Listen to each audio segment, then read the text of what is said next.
Hi everyone. Good morning, good afternoon, good evening, wherever you are watching this, whatever time of day it is. I had an epiphany last week that I want to start sharing and talking about. So my epiphany is everything that we do either adds to or detracts from our optimal state of health and wealth. From small things like taking a shower, that could contribute to both of those things or take away from it if we don't do it.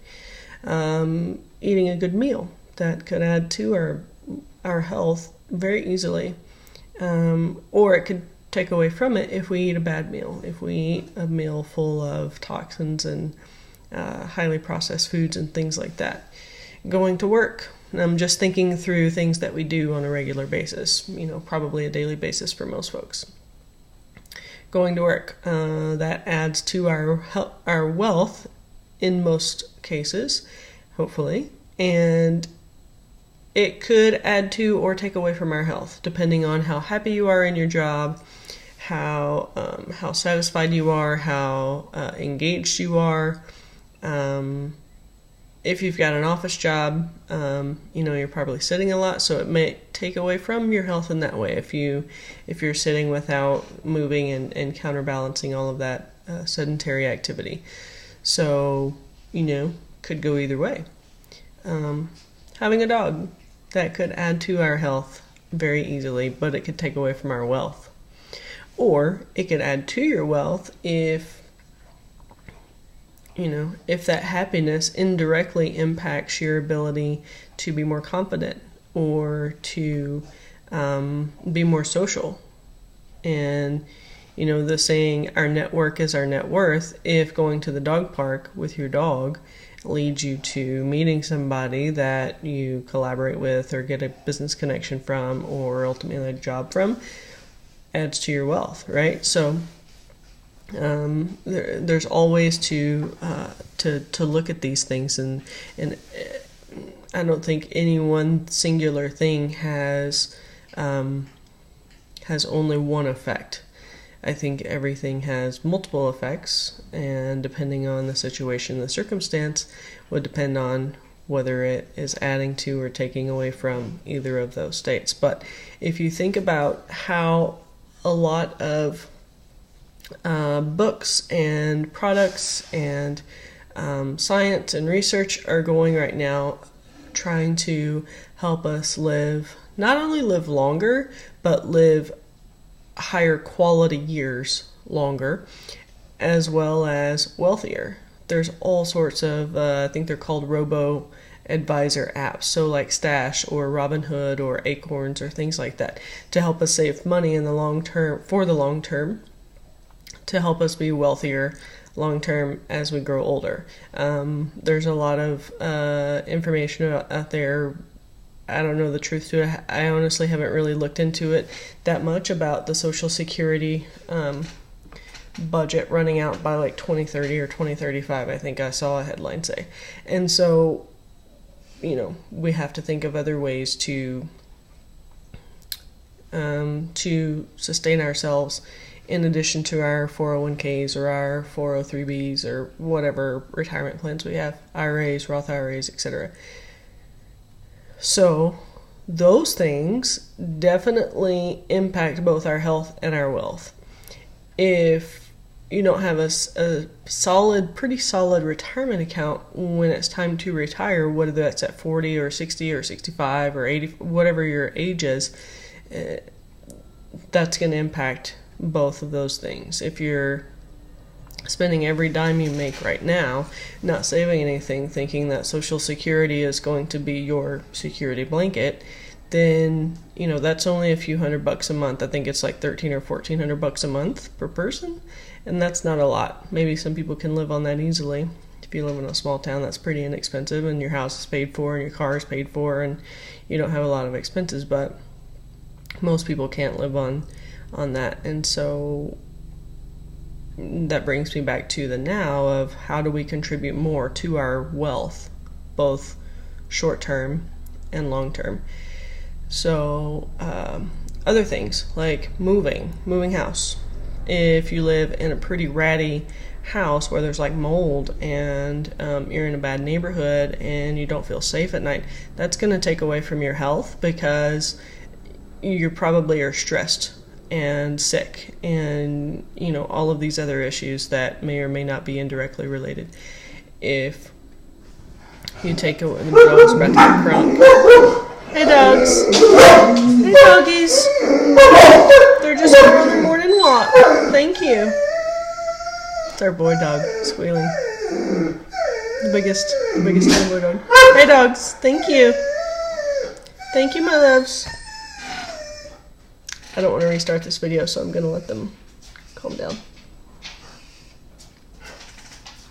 There's a man that lives down the street that has I think his dog is 15 now, 15-year-old black lab that's blind, and he walks here every day. It's very sweet. Hey, baby. This is Sully.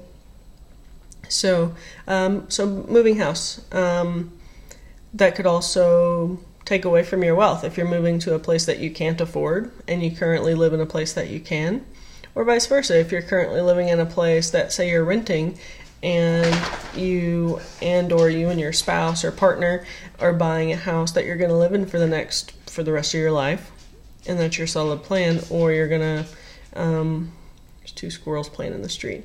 If you're going to live in it for, say, 10 years and then rent it out, then that's going to add to your wealth overall, most likely. So all of these things, reading books. You can see my bookshelf back here. This is a couple of shelves that we have around the house with some books on them. I've read reasonably, probably half of them, just looking up. Tosca's read a few of them, so a few were hers. And so those usually add to our health and add to our wealth. I tend to read books that are going to add to one of those things, and she reads books that are more heartfelt and entertaining than like self-help. She's done into the self-help. And that adds to our health. That adds to our happiness. It adds to our emotional expanse. It adds to our vocabulary. A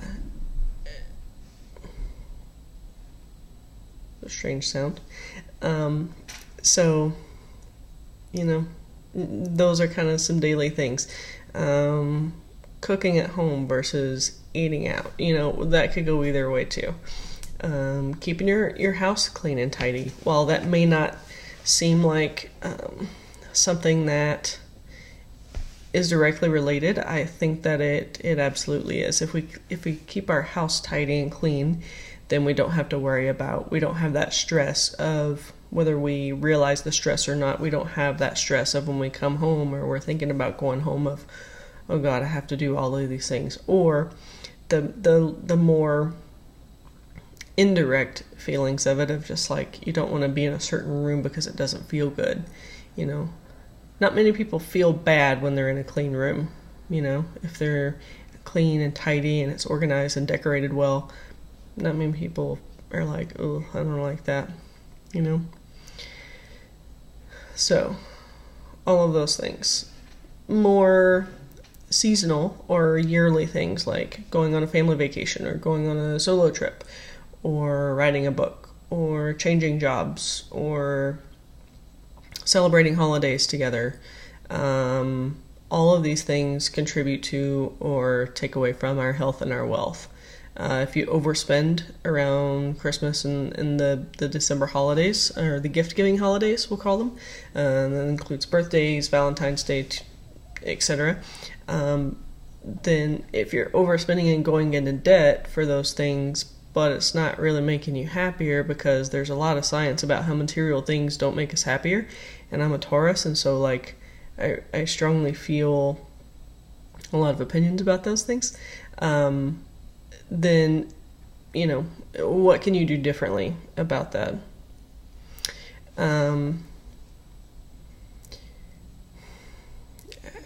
I haven't found anything in thinking through this for a week or so and asking folks their opinions of it as well. I haven't found anything that can't fall into these two categories, whether pretty close to the top. And I'm looking at these on a scale. So, call it in serious debt to being extremely wealthy, and being very unhealthy to extremely healthy. I haven't found anything that can't fall under these, both either at an individual level or like a larger societal level. So things like cancer, war, infrastructure, government structures, corporations, like all of those things are created to either better someone's health or to make someone wealthy. And I struggle to find anything that doesn't fit into at least one of these two categories. And so I think this is the direction that I'm taking my brand, my coaching business, and my writing, because I feel very strongly about it, and I feel like I feel like creating my brand and naming it Live Good, Live Well was kind of like putting my shoes on, and this was like finding my footing. And now I can start to build content and courses and all of this other structure around this topic. Again, both directly and indirectly. I don't have a health certification. I'm not a CPA. I'm not a CFA or a CFP. Sorry, see, I don't even know the letters. And so I'm not going to get into specifics of telling people what to do. I'm only going to use my knowledge and experience as here's what's worked for me. This may work for you. Go explore it. See what happens. I'm not trying to, tell people what to do or what not to do, but I'm going to talk about it more from my experience and my view on what could and could not work. And it's going to be different for everybody. I love to drink a lot of water, so my general daily routine is I'll have a cup of coffee in the morning, organic, shade-grown, fair trade coffee with organic half and half, because I love half and half still. And I'm not a fan of nut milks.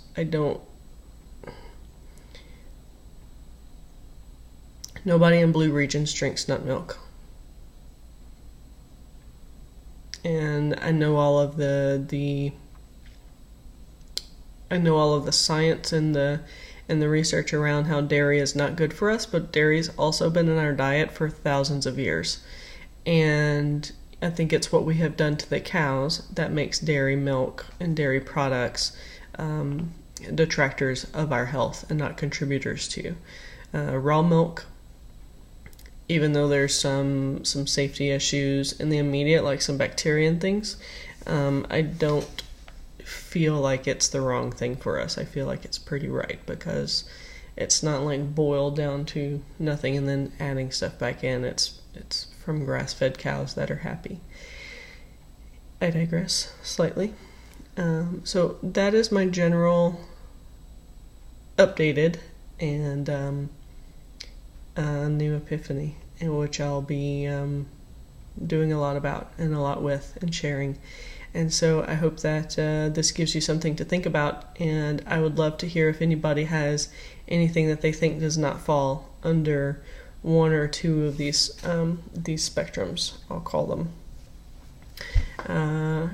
So this is Beth with Live Good, Live Well, and have an amazing day. Cheers.